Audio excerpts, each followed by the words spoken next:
This is the Mahabharata podcast, episode 17, Cut the Baby in Half. Last time, we finished up our series of episodes covering details of Krishna's life that were not in the Mahabharata.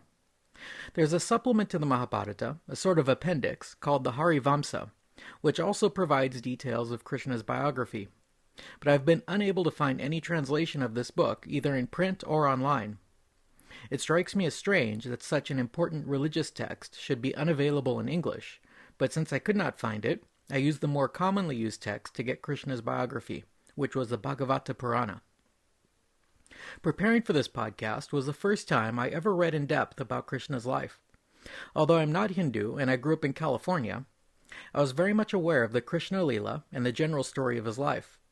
I already knew the famous stories about his childhood, such as Krishna stealing the butter and Krishna and the gopis. I've also been familiar with the common imagery of Krishna and Radha. The other thing I was familiar with was Krishna's role in the Mahabharata, and of course I have read several translations of the Bhagavad Gita. Taken as a whole, my impression of Krishna was very positive, and I always considered him my favorite of the world's religious founders. Thus, actually reading the Bhagavata Purana was a bit of a letdown for me. The character of Krishna in the Bhagavata Purana is more like a god-king, whose divinity and goodness is unquestioned. The stories are mostly about Krishna defeating his enemies and satisfying his own desires. I was surprised that there were no cases of him specifically helping the poor, healing the sick, or providing comfort in his teaching. The only sick person he healed was a prostitute, whom he had sex with after making her beautiful. In terms of charity, Krishna only gave riches to those who gave him things. An example of that is when he was a child, a fruit seller came by, and Krishna took some fruit and paid with only some grains of rice. The merchant accepted that from the child, and when she turned around, her load of fruit had been transformed into gems. I also shared King Parikshit's discomfort with the way Krishna cuckolded and dishonored the men of his village by having orgies with their wives and daughters.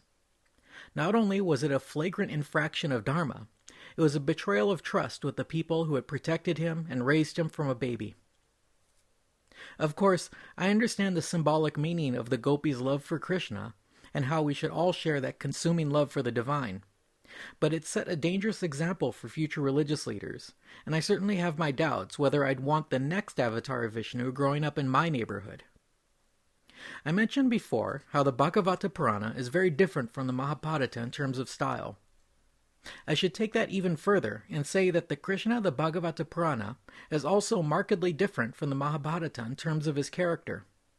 The character of Krishna in the Mahabharata is much more compassionate, and his role as a teacher is much more pronounced. I find his relationship with Draupadi to be very touching. He helps her when she is in need, and he comforts and advises her. The Krishna of the Bhagavata Purana would more likely have teased her and had sex with her. Furthermore, as we will see in future episodes, Krishna's political machinations were much more subtle in the Mahabharata. There's an implication that the great war at Kurukshetra was entirely at the devising of Krishna, that he subtly manipulated each character to ensure that the war occurred, and he made sure that it had the desired outcome. Based on how he behaved in the Bhagavata Purana, I would have expected him to take on all his enemies single-handedly and slaughtered them all, with the Pandavas hiding behind him. I hope I'm not offending anyone's religious beliefs by stating my opinion here. I've studied all the major religious traditions, and I can honestly say that they all have parts that many of us are not completely comfortable with. I still greatly admire the Krishna of the Mahabharata, and I find the Gita to be by far the most meaningful religious text of any of the world's traditions. There are lots of room for comments on my website, so if you have a different opinion, even if you totally disagree with me, I'd love to hear it. Now, let's get on with the story. It seems like a long time since we left our heroes, enjoying their new wife Draupadi and living in her father's kingdom of Panchala. Krishna had been there for Draupadi's Swayamvara, and the cousins apparently met each other for the first time there, forming yet another powerful alliance. Following the wedding, news quickly spread among all the kingdoms that the Pandavas had somehow survived the house fire and that Arjun had strung the great bow and had won the princess of Panchala. They also heard how Bhima had body-slammed Salya, the king of Madra, and had uprooted a tree to fight off the other kings and princes at the Swayamvara. It was as if the Pandavas had been reborn, and the various kings cursed Bhishma and Dhritarashtra for complicity in the house fire. Duryodhana, his brother Dushasan and his uncle Shakuni returned from the Swayamvara in low spirits. They had discovered that their plot to assassinate the Pandavas had not only failed, but that their cousins had come out of it with strong allies and an influential wife. Back at the court of Hastinapur, the Prime Minister Vidur was the first to hear the news of the Pandavas' success. He went to the king in high spirits and announced that the Kurus had done well at the Swayamvara and had made an alliance with King Drupada. King Dhritarashtra misunderstood Vidur and was delighted. He had thought that Duryodhana was the Kuru who had married Draupadi. The king even ordered gifts for his new daughter-in-law and requested his son Duryodhana to bring his new wife to the court. Vidur then had to step in and make it clear that it was the Pandavas who had married Draupadi, and not Duryodhana. The king masked his disappointment and kept up appearances, saying it was no difference whether the honor went to his son or to his nephews, that he was still quite happy with the results.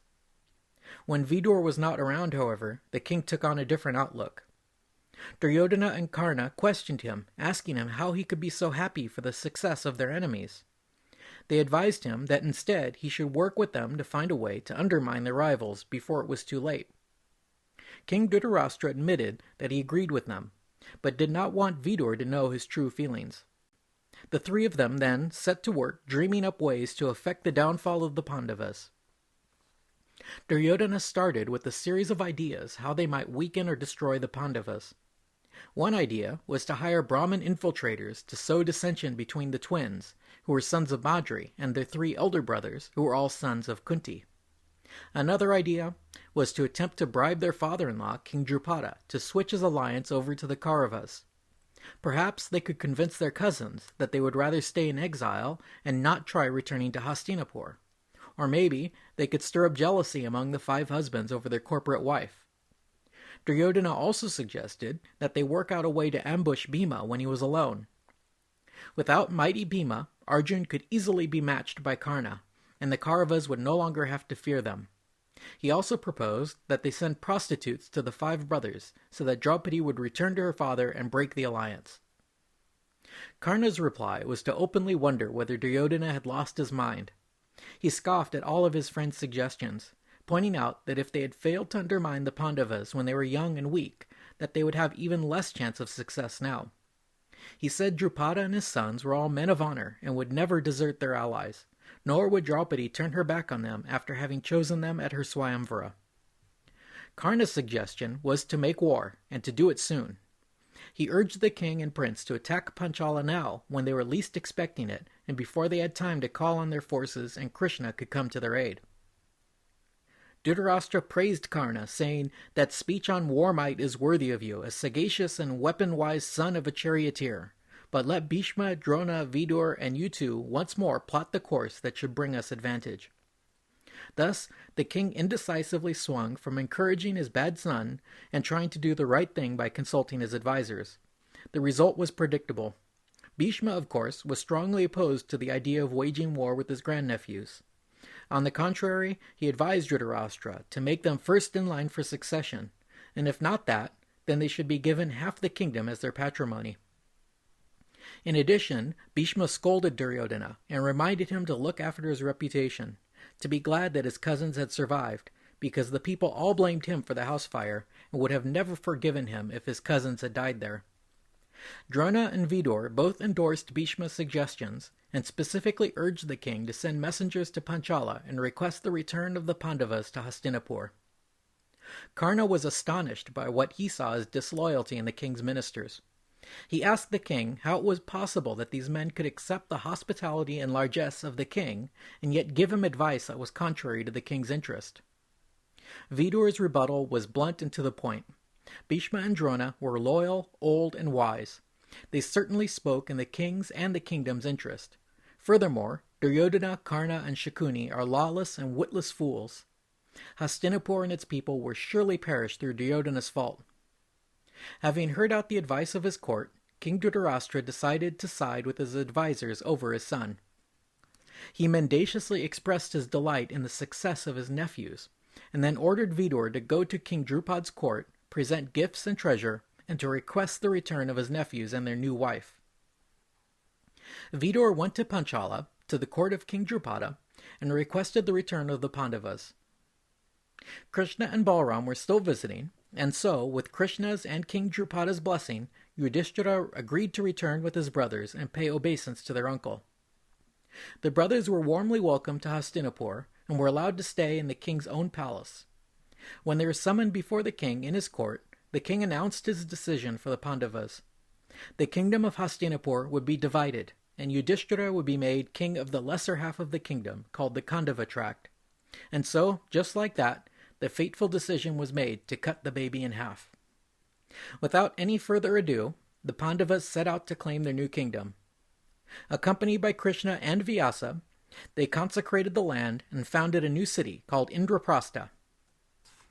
It is very interesting how the Mahabharata dwelled in great detail on the various debates held between Duryodhana, Karna, and the king, and then gave us Bhishma's rebuttal, Drona's opinions, Karna's response, and then Vidur's advice.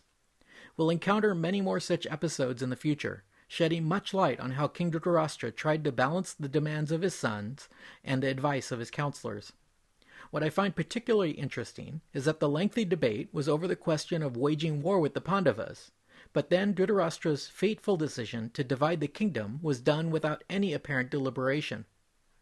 While it is not specifically stated, I think a major theme in the Mahabharata is a study in King Dhritarashtra's decision-making style. We'll see a lot more of how the king tried to somehow reconcile his son's demands with what he knew to be the path of virtue. He never succeeds, of course. The Pandavas' new capital was magnificent, with moats as wide as the sea and walls that reached up to heaven. The city was laid out in an auspicious design and well endowed with palaces and guest houses. Its suburbs were ringed with fine orchards and pleasure gardens. Because the Pandavas were more well-loved than their cousins, a large portion of the populace accompanied them, including the most virtuous Brahmins, the wisest scholars, the wealthiest merchants, and the most skilled artisans. Krishna and Balaram also stayed with the Pandavas for some time, helping them to settle this frontier territory. On a map, Yudhishthira's part of the kingdom, called the Khandava tract, would be the southwestern portion of Hastinapur, with its capital, Indraprastha, located near modern-day Delhi. When I was a college student, I had the great pleasure of living in Delhi for nearly a year. While there, I took the opportunity to visit many historic sites in and around the city. One very prominent site is a castle called the Purana Kila, or Old Fort. This fantastic red sandstone structure was built during the Islamic Delhi Sultanate, but within its walls is an interesting archaeological dig. What you can see is the mud brick layout of an ancient village or town. Since it dates back to the Bronze Age, it is sometimes called Indraprastha. If this really was the city of the Pandavas, then it is nothing like the grand municipality described in the Mahabharata. In reality, no one really knows where the historic city was located. Even the modern city of Delhi has been relocated half a dozen times in the last millennium, and the Yamuna River frequently changes its course. On the other hand, the region around Delhi would certainly be a likely candidate for the Pandavas' capital. This location has been favored strategically for thousands of years because there is a small chain of hills that provide the defensive high ground in the middle of the enormous North Indian plain. There has been a movement afoot to rename Delhi and call it Indraprastha instead. I think that would be a travesty, but I do think the idea of an Indraprastha amusement park with thrill rides based on Hindu mythology would be awesome. That's it for now. Next episode, we'll follow Arjuna's adventures across India, plus the Great Fire in the Khandava Forest. Thanks for listening.